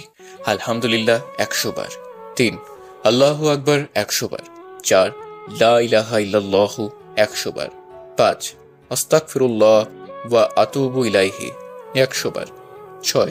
লা হাওলা ওয়ালা কুওয়াতা ইল্লা বিল্লাহিল আলিয়্যিল আযীম 100 বার, 7. লা ইলাহা ইল্লা আনতা সুবহানাকা ইন্নী কুনতু মিনাজ জালিমিন 100 বার, 8. ইয়া যাল জালালি ওয়াল ইকরাম 100 বার, 9. সুবহানাল্লাহি ওয়া বিহামদিহি সুবহানাল্লাহি আযীম 100 বার, 10. সুবহানাল্লাহিল আযীমি ওয়া বিহামদিহি 100 বার, 11. সুবহানাল্লাহ আলহামদুলিল্লাহ ওয়া লা ইলাহা ইল্লাল্লাহু আল্লাহু আকবার 100 বার, 12. সালামুন কাওলাম মির রাব্বির রহিম 100 বার, 13. রাব্বির হামহুমা কামা রাব্বায়ানি সগীরা যতবার পড়া যায়, 14. সুবহানাল্লাহ আলহামদুলিল্লাহ ওয়া লা ইলাহা ইল্লাল্লাহু আল্লাহু আকবার ওয়া লা হাওলা ওয়া লা কুওয়াতা ইল্লা বিল্লাহ 100 বার, 15. দরুদ শরীফ 100 বার, 16. বিসমিল্লাহির রহমানির রহিম 100 বার, 17.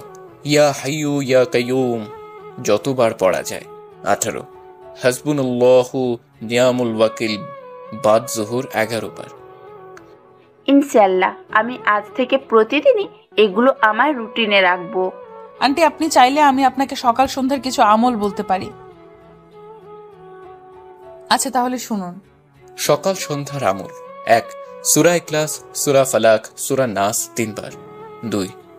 আয়াতুল কুরসি 1 বার, 3. আল্লাহুম্মা জিন্নি মিনান নার 7 বার, 4. আল্লাহুম্মা ইন্নী আসআলুকা রিদাকা ওয়াল জান্নাহ 8 বার, 5. জাযা আল্লাহ আন্না মুহাম্মাদান মা হুয়া আহলুহু 3 বার, 6. আউযু বিকালিমাতিল্লাহ হিত্তাম্মাতি মিন শাররি মা খালাক 3 বার, 7. বিসমিল্লাহিল্লাযী লা ইয়াদুররু মা আসমিহি শাইউন ফিল আরদি ওয়ালা ফিস সামাই ওয়া হুয়া 8. হাসবি আল্লাহু লা ইলাহা ইল্লা হু আলাইহি তাওয়াক্কালতু ওয়া হুয়া রাব্বুল আরশিল আযীম 7 বার, 9.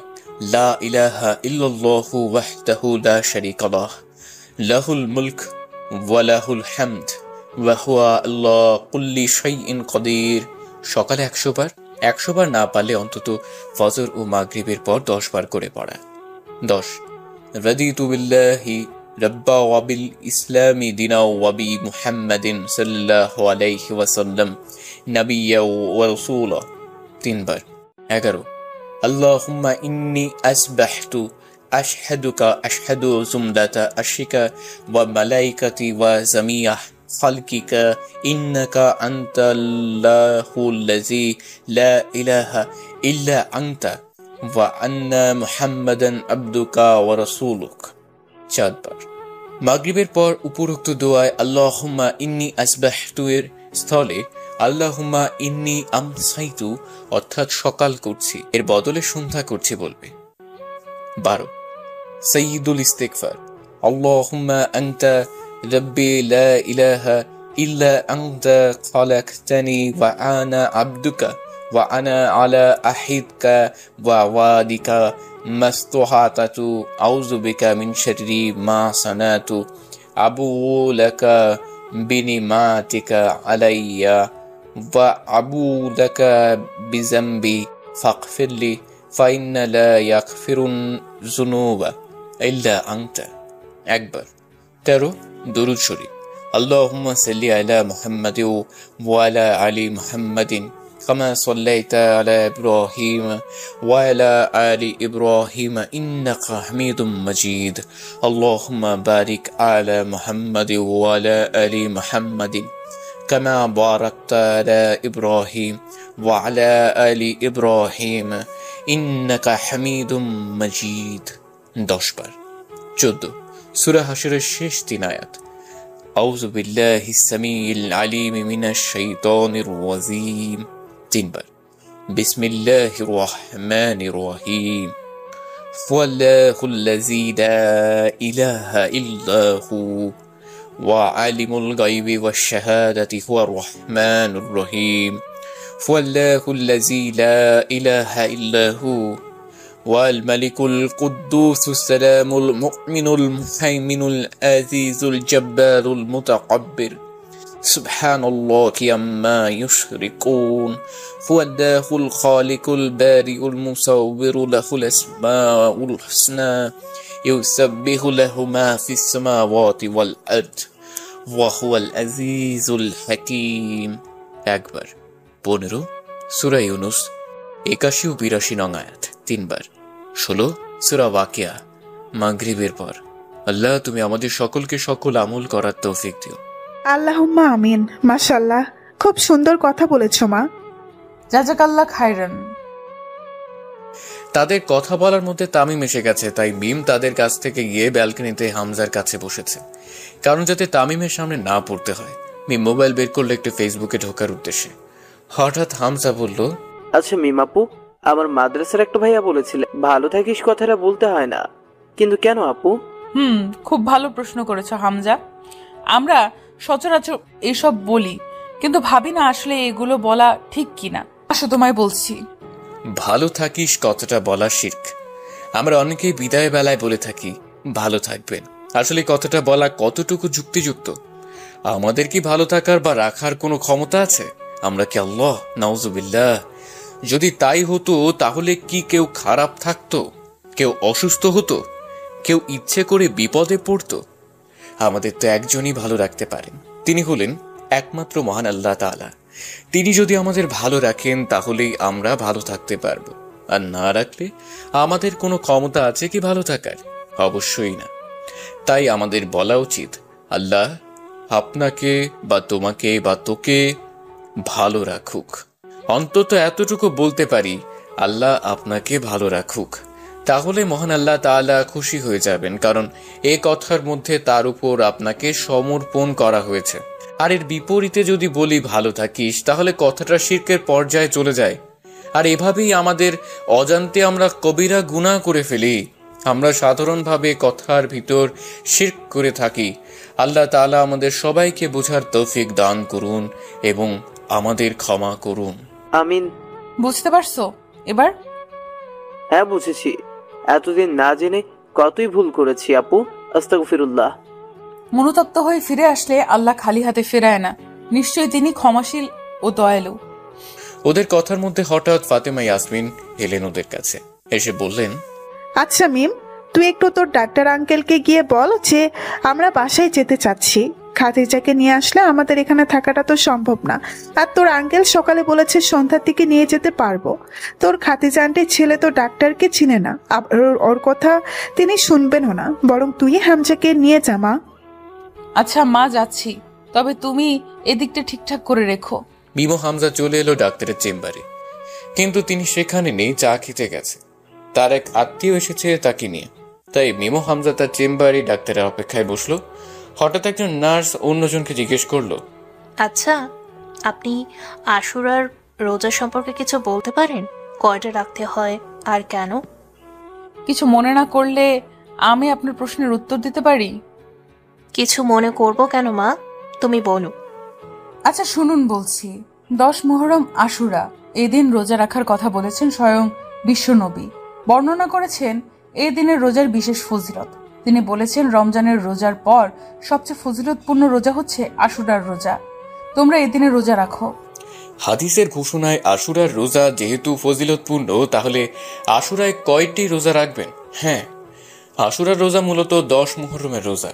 তবে প্রিয় নবী সাল্লাল্লাহু আলাইহি ওয়াসাল্লাম হাদিসে আশুরার রোজার সঙ্গে একটি রোজা বাড়িয়ে রাখার প্রতিও গুরুত্ব আরোপ করেছেন।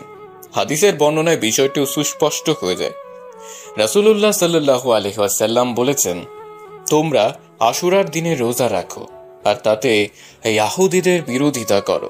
আশুরার একদিন আগে কিংবা পরে একদিন রোজা রাখো। ইবনে খুজাইমা। সেই হিসেবে 10 সেপ্টেম্বর আশুরা। যারা 9 মুহররম রোজা রেখেছে তারা 10 মুহররম রোজা রাখার মাধ্যমে 2টি রোজা পূর্ণ করবেন। যারা 9 মুহররম রোজা রাখেনি তারা 10 মুহররম ও 11 মুহররম রোজা রেখে হাদিসের উপর আমল করবেন। আল্লাহ তাআলা মুসলিম উম্মাহকে 10 মুহররম আশুরার রোজা রাখার তৌফিক দান করুন। হাদিসের নির্দেশনা মেনে চলার তৌফিক দান করুন। আমিন। এবার ক্লিয়ার হয়েছে নাকি আরো কিছু জানতে চান? মা, আমি তো জানি 10টা রোজা রাখতে হয়। তাহলে আপনি নফল রোজা চাইলে আরো বেশিও রাখতে পারেন, তবে মূলত রোজা হলো 10 মুহররম। জাযাকিল্লাহু খায়রান মা, আল্লাহ তোমার জ্ঞান আরো বাড়িয়ে দিক। ওয়াইয়াকি, আমিন। ওদের কথার মধ্যেই ডাক্তার এসে যায়, তাই মিম তার সাথে কথা বলে খাদিজা ইয়াসমিনের ব্যাপারে। তারপর ডাক্তার বলে যেতে পারবে, তবে 2 দিন বেড রেস্টে থাকতে হবে। এরপর ওরা সবকিছু গুছিয়ে মায়ের কাছে যায়। গিয়ে সবকিছু মাকে বুঝিয়ে বলে, আচ্ছা ঠিক আছে, তোরা বস, আমি খাদিজার সাথে কথা বলে আসি। জি মা। তারপর ফাতেমা ইয়াসমিন খাদিজা ইয়াসমিনকে তার সাথে তাদের বাসায় নিয়ে যাওয়ার কথাও বলে। সব বুঝিয়ে বলার পর তিনি বলেন, আমি বাসায় না থাকলে তোর দুলাভাই আর তামিমের কি হবে বল? সমস্যা নেই, তোরা 3 জনেই না হয় আমার বাসায় 2 দিন থাকলি সমস্যা কোথায়? বরং আমার অনেক ভালো লাগবে। আর তামিমও ওর বাবার মনে হয় না এতে আপত্তি থাকবে, কারণ তুই অসুস্থ। আচ্ছা, আমি একটু তামিমের বাবার সাথে কথা বলে নিই, দাঁড়া। তাই কর, আর তাকে চলে আসতে বলিস। এরপর খাদিজা ইয়াসমিন তামিমের বাবার সাথে কথা বলল। তিনি প্রথমে অমত করলে পরে সব শুনে বললেন তিনি বাসায় থাকবেন। তবে খাদিজা ইয়াসমিনকে যাওয়ার অনুমতি দিয়েছেন। আরো বলেছেন রাতে এসে দেখে যাবেন, থাকতে পারবে না কারণ বাসায়ও তো কেউ না, আর যদি থাকতেই হয় তবে দেখা যাবে। খাদিজা ইয়াসমিন এগুলো খাদিজা ইয়াসমিন ব্যাপারটা তামিমকে বলল। তিনি তো মহা খুশি। বহু বছর পরে প্রিয় বান্ধবীর সাথে অনেক কথা হবে এই ভেবে খাদিজা ইয়াসমিন ব্যাপারটা তামিমকে বলল। ও দ্বিমত করেনি, কারণ তামিম ওর মায়ের সব কথাই শোনে, আবার এখন তিনি অসুস্থ।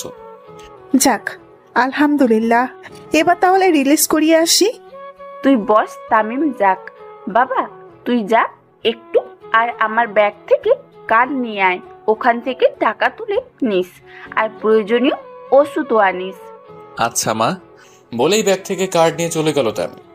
মেম, মা একটু এদিকে আয় তো। হ্যাঁ মা, বলো। তোর হাত মোজা তো ছিঁড়ে গেছে, যা আমারটাই পরে আর 1 জোড়া কিনে নিয়ে আয় নিচ থেকে। আচ্ছা মা, যাচ্ছি। তবে হামজাকে নিব না, ও থাক, তুই দ্রুত গিয়ে আয়। আর আসার সময় বাচ্চাদের জন্য কিছু সিবিট নিয়ে আসিস। জি, আসছি। বলেই মিম চলে গেল। প্রথমে নিচে গিয়ে ফাতেমা সেন্টারের ওখানকার একটা দোকান থেকে 1 জোড়া হাত মোজা নিয়ে আবার ক্লিনিকের দিকে হাঁটছে। হঠাৎ দেখলো একটা বৃদ্ধা মহিলা রাস্তা পার হতে পারছে না, তাই গিয়ে তাকে রাস্তা পার করে দিল। তারপর আবার চলো ফার্মেসির দিকে।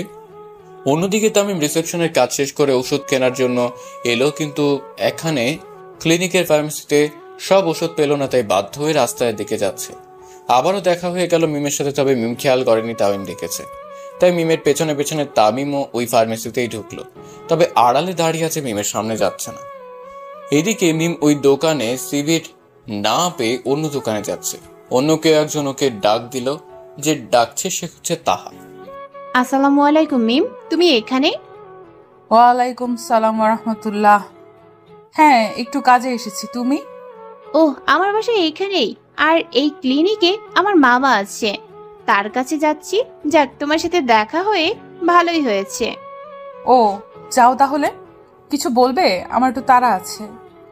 মিম খেয়াল করলো তাহা সে বেশ মার্জিতভাবে এসেছে, ফ্লোর টাচ গাউন, খুব সাদামাটা আর মাথায় হিজাব করা। অন্যদিকে তামিম কেন জানি মিমের দিকে তাকিয়ে আছে আর ভাবছে, ওই মেয়েটাকে তো কই জানি দেখছে, কিন্তু কেই পর্দাবতী আর এমন কেন?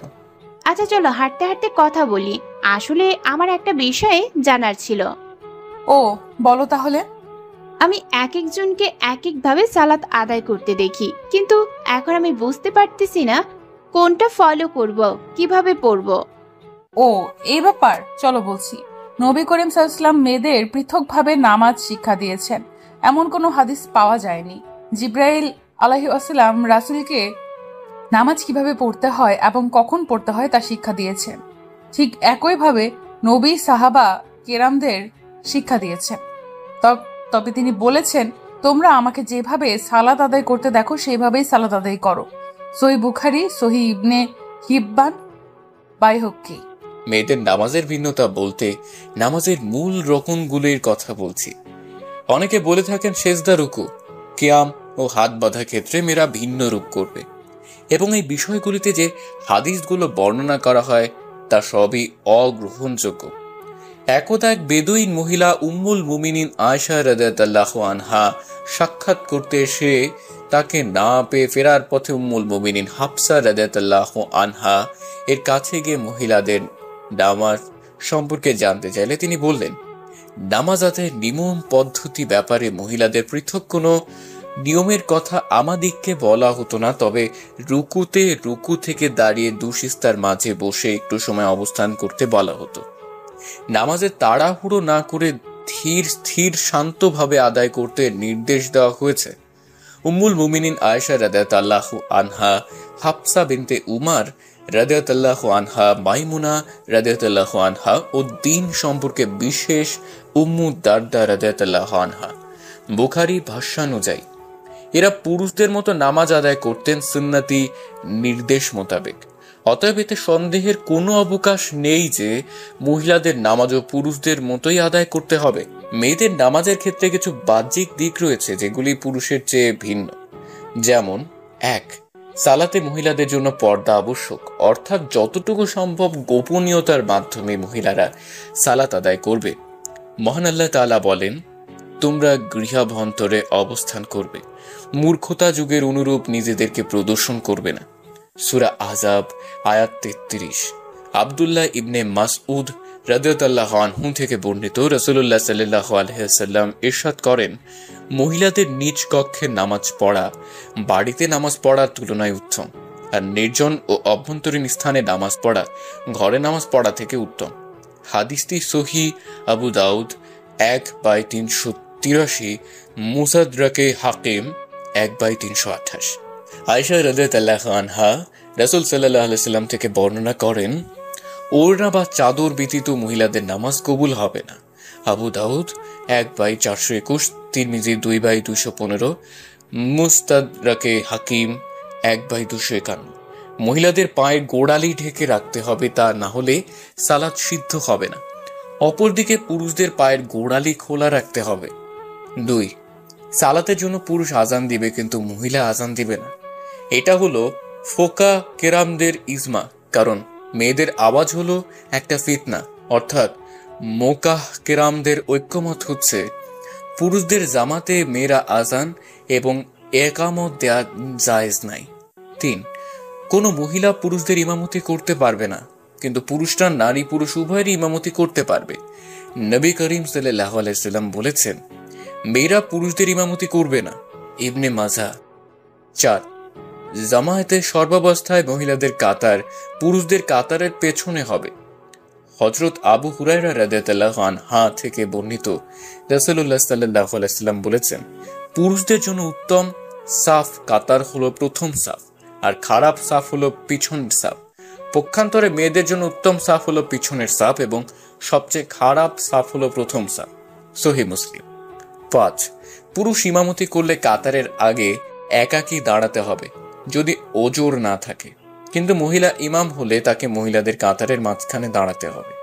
বর্ণিত আছে যে আয়েশা রাদিয়াল্লাহু আনহা এবং উম্মে সালমা রাদিয়াল্লাহু আনহা যখন মেয়েদের ফরজ সালাত অথবা তারাবি এর সালাতে জামাতে ইমামতি করতেন তখন তাদের মাঝখানে দাঁড়াতেন। 6, শরাব কিরাত বিশিষ্ট সালাতে শরাবে কিরাত পড়া সুন্নাত। মহিলা ইমাম ঘরে সালাত পড়ালে পুরুষদের মতো শরাবে কিরাত পড়বে যাতে মহিলা মুক্তাদিরা শুনতে পারে। তবে যদি কোনো অমাহরম যে পুরুষকে বিবাহ করা নিষিদ্ধ নয়, পুরুষেরা মহিলা কণ্ঠ শোনার আশঙ্কা থাকে, তখন মহিলা ইমাম নীরবে কিরাত পড়বে। একদা আয়েশা রাদিয়াল্লাহু আনহা মাগরিবের সালাতে মেয়েদের ইমামতি করেন। তখন তিনি তাদের মাঝখানে দাঁড়ান এবং শরাবে কিরাত পড়েন। আইনি তুহফা সালাতে মুস্তাফা পৃষ্ঠা 31।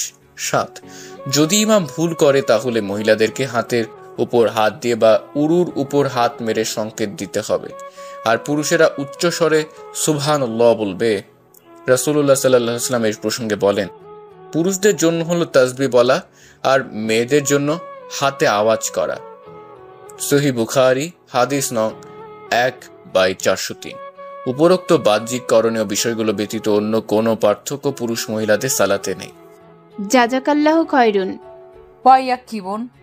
আচ্ছা, তাহলে তুমিও যাও, আমি মামার কাছে যাচ্ছি। আর তোমার ফোন নাম্বারটা দেবে, কিছু জিজ্ঞেস করতে পারবো, তাহলে ফোনে জরুরি ব্যাপারগুলো প্লিজ।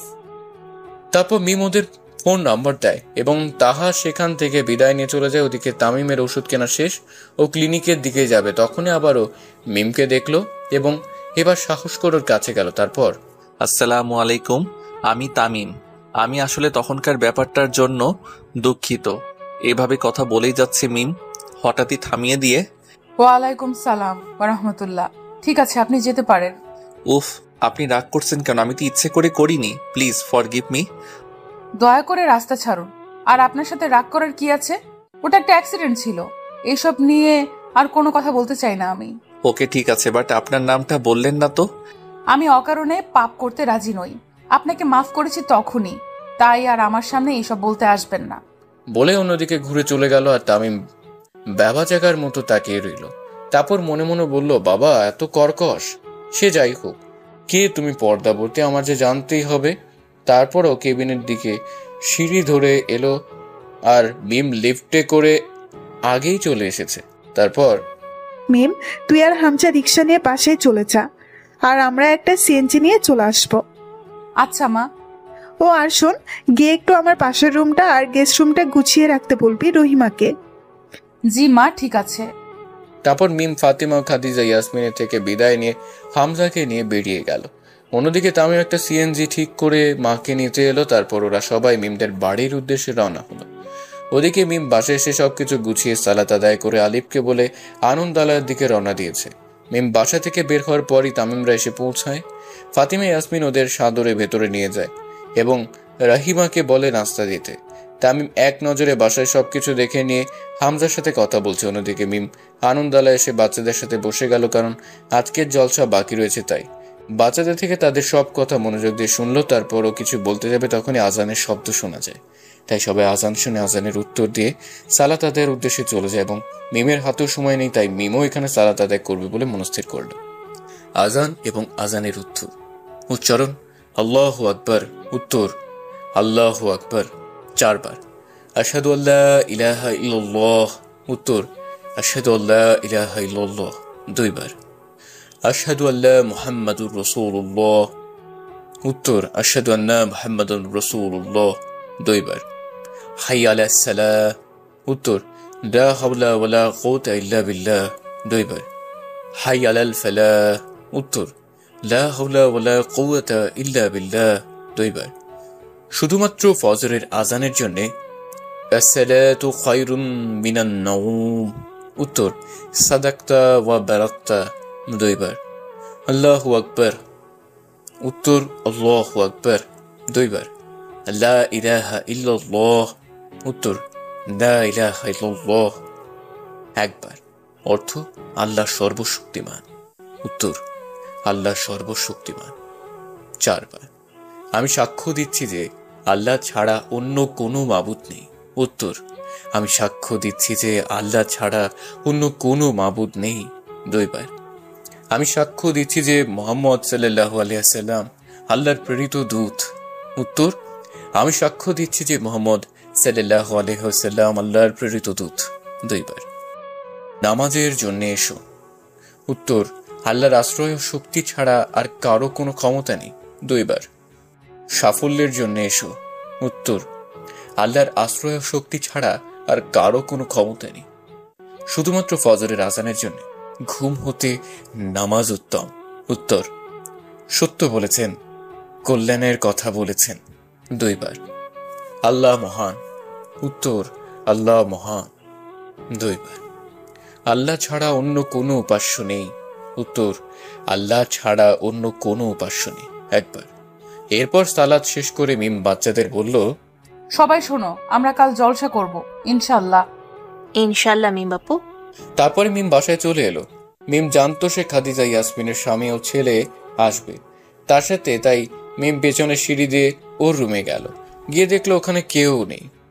তারপর মনে মনে ভাবলো হয়তো সবাই নিজে হবে, তাই মায়ের ফোনে ফোন দিয়ে বলে দিল ও বাসায় এসেছে যাতে চিন্তা না করে। বলেও বইয়ের দিকে গেল পড়বার জন্যে। ওর কিছুক্ষণ পড়ার পরে ওর বড় ভাই আলিফ এলো ওর রুমে। মিম, দরজা খোল, একটু কথা আছে। দরজা খুলে দিয়ে, ভেতরে আসো ভাইয়া। আচ্ছা ভাইয়া, কি বলবে? বাড়িতে তোর নন মাহরাম আছে, তাই নিজে যাবি না বোন। তোর কিছু লাগলে আমায় বা হামজাকে বললেই হবে, আমরা এনে দেব। হ্যাঁ ভাইয়া, আমি জানি, তুমি চিন্তা করো না। আচ্ছা, তাহলে আমি আসি, তুই পড়। ভাইয়া এসে যখন গিয়েছো আর কি করার, যাও আমার জন্য একটু পানি এনে দাও বলেই হি করে হেসে দিয়ে পানির বোতল এগিয়ে দিল। খিলখিল করে হাসা কিছু হয়নি, আমার রুমে আছে, দাঁড়া আনছি বলে মুচকে হাসি দিয়ে বলল, যাক আমায় বেশি কাটানোর প্ল্যান ফ্লপ করলো। মোটেও না, আমি তো এমনি হাসছিলাম। আমি আপনাকে ভালোই চিনি বলে রুম থেকে পানির বোতল এনে মিমকে দিলাম। জাজাকাল্লাহ খাইরান। ওয়া, ইয়া কি? ভাইয়া সে কখন খেয়েছে, একটু ক্ষুধা ক্ষুধা পাইছে বলে আবারও মুচকি মুচকি হাসছে। জানতাম তো, তাই তোর জন্য হামজাকে নিচ থেকে নাস্তা আনতে বলেছি বলে আলিফও হেসে মিমের মাথায় চাপড় দিয়ে চলে এলো। ওদের ভাই বোনের সম্পর্ক খুব ভালো, খুনসুটি লেগেই থাকে। এরপর হামজা এলো নাস্তা নিয়ে। মিমাপু, দরজা খোলো। হামজা আয়, দরজা খোলাই আছে, একটু ধাক্কা দে। মিমাপু, এই নাও তোমার নাস্তা, আলিফ ভাই আনতে বলছে। দে, এখানে বস তুই। আচ্ছা মিমাপু, একটা কথা বলার ছিল। বল, কি বলবি? আপু, তুমি আমায় একটু এটা বলো তো, নফল ইবাদতের মধ্যে সর্বশ্রেষ্ঠ ইবাদত কোনটি? নফল ইবাদতের মধ্যে কুরআন তিলাওয়াতই সর্বশ্রেষ্ঠ আমল, যার মধ্যে তুমি আল্লাহর ভালোবাসা অর্জন করতে পারবে। বিশেষত তাদাব্বুর, অর্থ বুঝে গভীর উপলব্ধি সহ পড়ার মাধ্যমে। ইমাম ইবনুর রজব হাম্বলি রহিমাহুল্লাহ, মাজমুউর রাসাইল 4/87। জাযাকাল্লাহু খায়রুন মিমাপু। ওয়াইক। আচ্ছা আপু, তুমি তাহলে খাও, আমি নিচে যাই। তামিম ভাইয়া ডেকেছিলেন। তামিম ভাইয়া আবার কে? তামিম ভাইয়া মানে ওই আন্টির ছেলে। আর একটা মজার বিষয় হলো, মিম আর হামজাকে বলতে দিল না। হামজা তামিমের সাথে ওর ধাক্কা খাওয়ার ব্যাপারেই বলতে যাচ্ছিল, কিন্তু মিম বেচারি বলার সুযোগ দিল না। ও ঠিক আছে, এখন মজার ব্যাপার শোনাতে হবে না, ওনারা আমাদের অতিথি, তো ওর আগে ওনার কাছে যাওয়ার দরকার ছিল। এখনই যা গিয়ে দেখ কিছু লাগে কিনা, কেমন? আচ্ছা যাচ্ছি। এরপর হামজা ওখান থেকে চলে গেল আর মিম খাওয়া শেষ করে একটু পড়তে বসলো, কিন্তু পড়ায় মন বসছে না, তাই ও একটা হাদিসের বই পড়তে নিল। বইটার নাম হলো হযরত আয়েশা রাদিয়াল্লাহু আনহা এর জীবনী। বিশেষ দ্রষ্টব্য, কেউ চাইলে বইটি পড়তে পারেন। মাশাআল্লাহ, অনেক সুন্দর লেখাগুলো। আমার নিজের পছন্দের একটা বই। এমনিতেও মিম ইসলামিক গল্প পড়তে খুব ভালোবাসে, আর মিম প্রায় নানা রকম হাদিসের বই কিনে আনে এবং পড়ে। মাঝে মধ্যে মোবাইলে অ্যাপস নামিয়েও পড়ে। মিমের পড়ার মধ্যেই হঠাৎ ওর ফোনে একটা অচেনা নাম্বার থেকে কল এলো। এই দিয়ে দুবার কল বাজলো, কিন্তু রিসিভ করলো না, কারণ মিম অপরিচিত নাম্বার থেকে অন্তত 3টে কল না আসলে ধরে না। তারপর একটা মেসেজ এলো। মেসেজটা ছিল এমন: ডক্টর মিম, দয়া করে আমার কলটা ধরো, খুব ইম্পর্টেন্ট কথা আছে। ও আমি তাহা, তোমার college friend, please pick up the phone Mim. তারপর মিম মেসেজটা দেখে মুচকে একটা হাসি দিল। এর মধ্যে আবারও কল আসলো এবং মিম আবার কল রিসিভ করলো। তারপর আসসালামু আলাইকুম। ওয়ালাইকুম আসসালাম ওয়া রাহমাতুল্লাহ। আফওয়ান বোন, আমি বুঝতে পারিনি তুমি কল দিচ্ছিলে। ও ঠিক আছে, তাই তো হটপট বুদ্ধিতে চটপট মেসেজ করে বুঝিয়ে দিলাম। তা ঠিক করেছো, নয়তো ফোন ধরতাম না বলেই হেসে দিল। আচ্ছা, যার জন্য ফোন দিছি ওইটা শোনো তুমি। হ্যাঁ, ও হ্যাঁ বলো। ইস্তেগফার মানে কি? ইস্তেগফার মানে হলো আল্লাহর নিকট ক্ষমা প্রার্থনা করা। যেমন ইস্তেগফার উচ্চারণ আস্তাগফিরুল্লাহ, অর্থ আমি আল্লাহর নিকট ক্ষমা প্রার্থনা করছি। বিস্তারিত: 1. হযরত আগার মুজানি রাদিয়াল্লাহু আনহু থেকে বর্ণিত, রাসূলুল্লাহ সাল্লাল্লাহু আলাইহি সাল্লাম ইরশাদ করেছেন, কখনো আমার অন্তরে সাময়িক অবহেলা চলে আসে, তখন আমি আল্লাহর কাছে 100 বার তওবা ইস্তেগফার করি। মুসলিম। 2. হযরত আবু হুরায়রা রাদিয়াল্লাহু আনহু থেকে বর্ণিত, তিনি বলেন, আমি রাসূলুল্লাহ সাল্লাল্লাহু আলাইহি সাল্লামকে বলতে শুনেছি, তিনি বললেন, আল্লাহর শপথ, আমি দৈনিক 70 বারের অধিক আল্লাহর কাছে ক্ষমা প্রার্থনা করি এবং তওবা করি। বুখারী।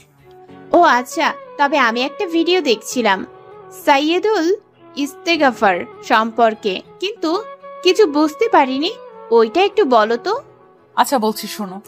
সাইয়্যিদুল ইস্তেগফার উচ্চারণ: আল্লাহুম্মা আনতা রাব্বি লা ইলাহা ইল্লা আনতা খালাকতানি ওয়া আনা আবদুকা ওয়া আনা আলা আহদিকা ওয়া ওয়াদিকা মাস্তাতু আউযু বিকা মিন শাররি মা সানাতু আবউ লাকা বিনিমাতিকা আলাইয়া ওয়া আবউ লাকা বিযানবি ফাগফিরলি ফা ইন্না লা ইয়াগফিরুয যুনুবা ইল্লা আনতা। অর্থ: হে আল্লাহ, তুমি আমার রব, তুমি ছাড়া আর কোনো সত্য মাবুদ নাই। তুমি আমাকে সৃষ্টি করেছ, আমি তোমার বান্দা, আমি তোমার ওয়াদা অঙ্গীকারের উপর সাধ্যানুযায়ী প্রতিষ্ঠিত। আমি অনিষ্টকর যা কিছু করেছি তা থেকে তোমার কাছে আশ্রয় প্রার্থনা করছি। আমার উপর তোমার যে নিয়ামত আছে তার স্বীকৃতি দিচ্ছি, তোমার নিকট আমার গুনাহের স্বীকৃতি দিচ্ছি। সুতরাং তুমি আমাকে ক্ষমা করে দাও, কেননা তুমি ছাড়া আর কেউ গুনাহ ক্ষমা করতে পারবে না। উৎস: সহিহ বুখারী, হাদিস নং 5867। বিস্তারিত: 1. হযরত সাদ্দাফ ইবনে আউস রাদিয়াল্লাহু আনহু হইতে বর্ণিত আছে যে, নবী করিম সাল্লাল্লাহু আলাইহি সাল্লাম ইরশাদ করিয়েছেন, সাইয়্যিদুল ইস্তেগফার অর্থাৎ মাগফিরাত চাওয়ার সর্বোত্তম তরিকা এই যে, এইভাবে বলিবে, আল্লাহুম্মা আনতা রাব্বি লা ইলাহা ইল্লা আনতা খালাকতানি ওয়া আনা আবদুকা ওয়া আনা আলা আহদিকা ওয়া ওয়াদিকা মাস্তাতু আউযু বিকা মিন শাররি মা সানাতু আবউ লাকা বিনিমাতিকা আলাইয়া ওয়া আবউ লাকা বিযানবি ফাগফিরলি ফা ইন্না লা ইয়াগফিরু যুনুবা ইল্লা আনতা। অর্থ: আয় আল্লাহ, আপনি আমার রব, আপনি ব্যতীত কোনো মাবুদ নাই, আপনি আমাকে সৃষ্টি করেছেন, আমি আপনার বান্দা, আমি সামর্থ্য অনুযায়ী আপনার সহিত কৃত অঙ্গীকার ও ওয়াদার উপর কায়েম আছি। আমি আমার কৃত খারাপ আমল হতে আপনার আশ্রয় গ্রহণ করছি। আমার উপর আপনার যে সমস্ত নিয়ামত রহিয়াছে উহা স্বীকার করিতেছি এবং আপন গুনাহের স্বীকারোক্তি করিতেছে। অতএব আমাকে মাফ করিয়া দিন, কেননা আপনি ব্যতীত কেহ গুনাহসমূহ মাফ করিতে পারে না। রাসূলুল্লাহ সাল্লাল্লাহু আলাইহি সাল্লাম ইরশাদ করিয়েছেন, যে ব্যক্তি দিনের একিনের সহিত দিনের যে কোনো অংশেই কালিমাগুলো পড়িয়াছে এবং সেই দিন সন্ধ্যার পূর্বে তাহার মৃত্যু হয়ে গিয়াছে, সে জান্নাতীদের মধ্যে হইতে হইবে। এমনি ভাবে যদি কেহ দিলের একিনের সহিত রাত্রের কোনো অংশেই কালিমাগুলো পড়িয়াছে এবং সকাল হওয়ার পূর্বে তাহার মৃত্যু হইয়া গিয়াছে, সে জান্নাতীদের মধ্য হইতে হইবে। বুখারী। 2. আবু বাকর রাদিয়াল্লাহু আনহু সাদ্দাফ ইবনে উস রাদিয়াল্লাহু আনহু থেকে বর্ণিত, নবী সাল্লাল্লাহু আলাইহি সাল্লাম বলেছেন, সাইয়্যিদুল ইস্তিগফার হলো বান্দার এ দোয়া পড়া। আল্লাহুম্মা আনতা রাব্বি লা ইলাহা ইল্লা আনতা খালাকতানি ওয়া আনা আবদুকা ওয়া আনা আলা আহদিকা ওয়া ওয়াদিকা মাস্তাতু আউযু বিকা মিন শাররি মা সানাতু আবউ লাকা বিনি'মাতিকা আলাইয়া ওয়া আবউ লাকা বিযানবি ফাগফিরলি ফাইন্না লা ইয়াগফিরু যুনুবা ইল্লা আনতা। অর্থ, হে আল্লাহ, তুমি আমার প্রতিপালক, তুমি ছাড়া কোনো ইলাহ নেই, তুমি আমাকে সৃষ্টি করেছো, আমি তোমারই গোলাম, আমি যথাসাধ্য তোমার সঙ্গে প্রতিজ্ঞা ও অঙ্গীকারের উপর আছি, আমি আমার সব কৃত কর্মের কুফল থেকে তোমার কাছে পানা চাচ্ছি, তুমি আমার প্রতি তোমার যে নিয়ামত দিয়েছ তা স্বীকার করছি, আর আমার কৃত গুনাহের কথাও স্বীকার করছি, তুমি আমাকে মাফ করে দাও, কারণ তুমি ছাড়া কেহ গুনাহ ক্ষমা করতে পারবে না। যে ব্যক্তি দিনের সকাল বেলায় দৃঢ় বিশ্বাসের সাথে এই ইস্তেগফার পড়বে আর সন্ধ্যা হওয়ার আগেই সে মারা যাবে, সে জান্নাতি হবে। আর যে ব্যক্তি রাতের প্রথম বেলায় দৃঢ় বিশ্বাসের সাথে দোয়া পড়ে নেবে আর সে ভোর হওয়ার আগেই মারা যাবে, সে জান্নাতি হবে। সুবহানাল্লাহ। সহিহ বুখারী হাদিস নং 5867। জাযাকিল্লাহু খায়রুন। এখন খুব ভালোভাবে বুঝতে পেরেছি, ইনশাআল্লাহ প্রতিদিনই আমার আমলে এটা থাকবে। আলহামদুলিল্লাহ। আচ্ছা, এখন রাখছি, আম্মু ডাকে। আচ্ছা, আসসালামু আলাইকুম। ওয়ালাইকুম আসসালাম ওয়া রাহমাতুল্লাহ। এরপর মিম আবার হাদিসের পাতায় মুখ গুজল। ওদিকে তামিম বেচারার অবস্থা পুরাই নাজেহাল। ও শুধু মিমের সাথে ধাক্কা লাগার ব্যাপারটা ভুলতেই পারে না।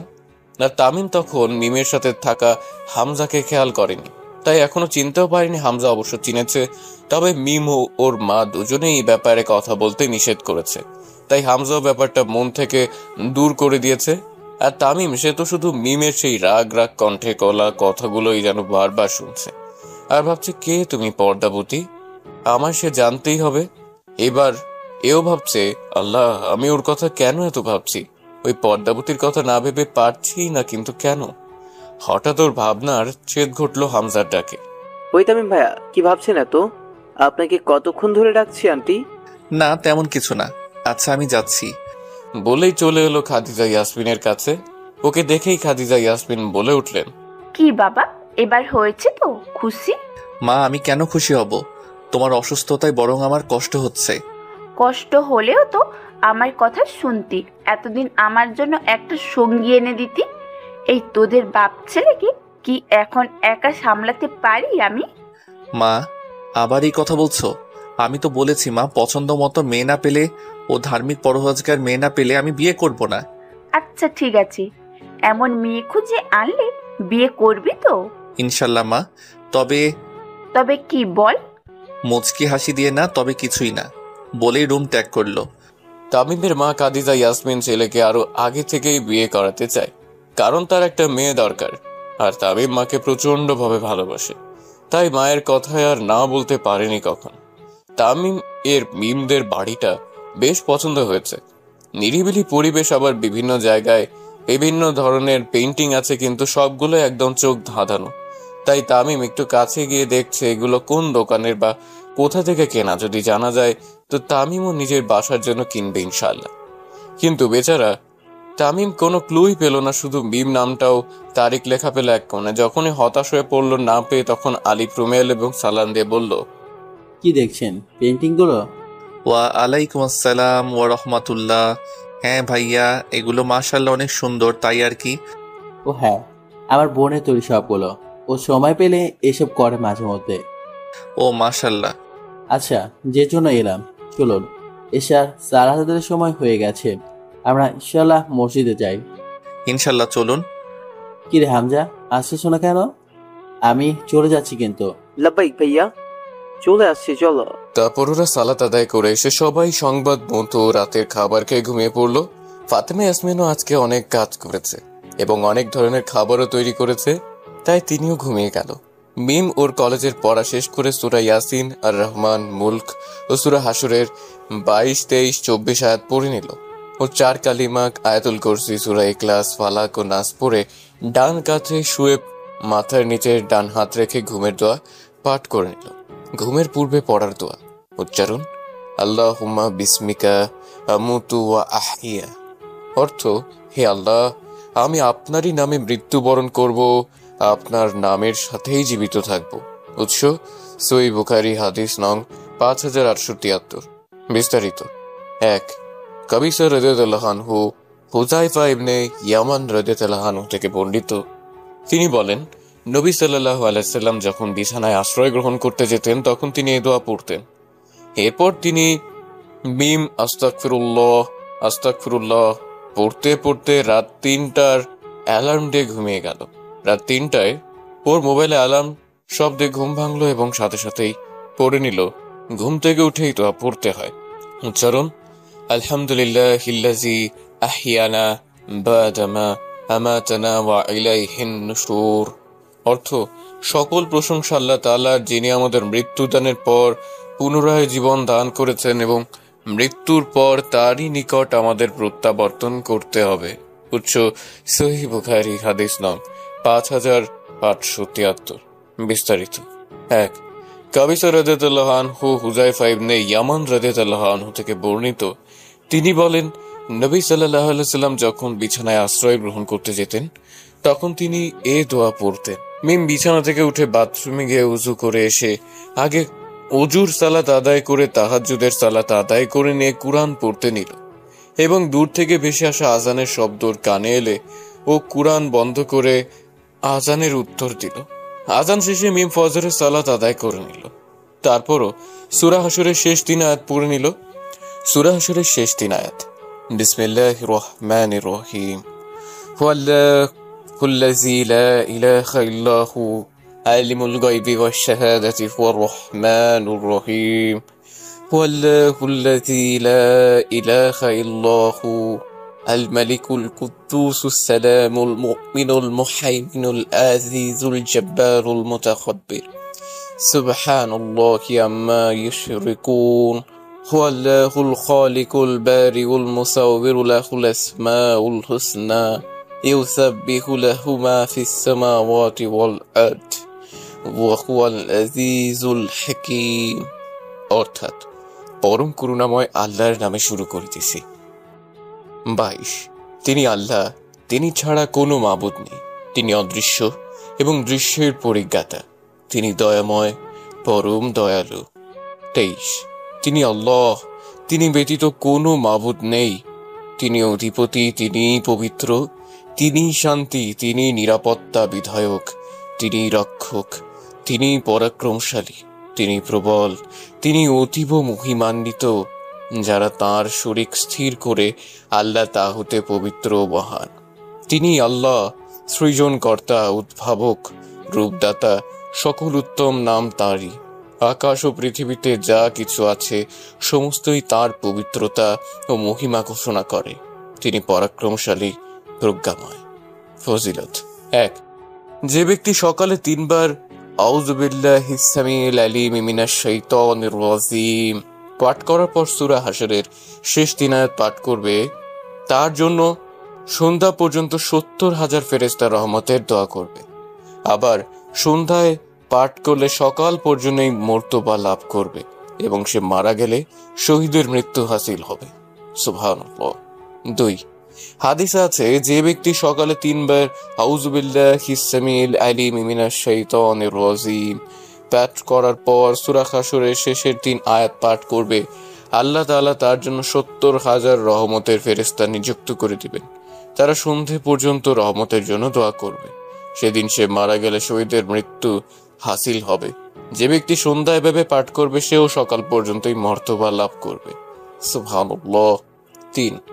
সূরা হাশরের শেষ 3 আয়াত পাঠের ফজিলত: তিরমিজি শরীফে হযরত মাকাল ইবনে ইয়াসার রাদিয়াল্লাহু আনহু এর বর্ণিত রিওয়ায়াত, রাসূলুল্লাহ সাল্লাল্লাহু আলাইহি সাল্লাম বলেন, যে ব্যক্তি সকালে 3 বার আউযু বিল্লাহিস সামিউল আলিম মিনাশ শাইতানির রাজিম পাঠ করার পর সূরা হাশরের সর্বশেষ 3 আয়াত পাঠ করিবে, আল্লাহ তাআলা তাহার জন্য 70,000 ফেরেশতা নিযুক্ত করে দিবেন। তারা সন্ধে পর্যন্ত পাঠকারীর জন্য রহমতের দোয়া করবে। যেদিন এই আয়াত 3টি পাঠ করিবে সেদিন পাঠকারী মারা গেলে শহীদের মওত হাসিল করিবে। যে ব্যক্তি সন্ধ্যা এভাবে পাঠ করিবে সেও একই মর্তবা লাভ করিবে। সুবহানাল্লাহ। সবাই ভালো থাকুন,